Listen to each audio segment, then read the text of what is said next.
అందరికీ నమస్తే. మరి ఖాళీగా ఉన్న రోజుల్లో ఏదో ఒక రోజున ఒకసారి పిల్లా పాపలతో భార్యతో కుటుంబ సభ్యులతో ఏదో ఒక దేవాలయానికి వెళ్ళండి. ఏ గుడికైనా వెళ్ళొచ్చు, తప్పలేదు. గుడికి వెళ్ళామంటే ఓకే పండ్లు, ఫలములు, ఓకే పూలు ఇవన్నీ తీసుకురావాలని చెప్పి కొబ్బరికాయ లేకపోయినా పర్లేదండి. ఆ దేవాలయానికి వెళ్ళండి, ఆ దేవుని దర్శించుకోండి, ఆ దేవుని ఆశీస్సులు తీసుకోవాలి. భగవంతుడు ఇవన్నీ చూడండి.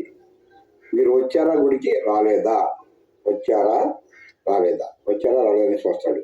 మీకు మీకు తోచినంత తీసుకెళ్ళండి, తప్పలేదు.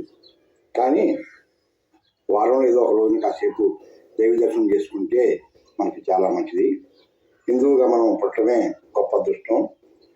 హిందువుగా జీవించు, హిందువుగా పుట్టావు, హిందువులని గర్వించు, హిందువుగానే జీవించు, హిందువుగానే మరణించు.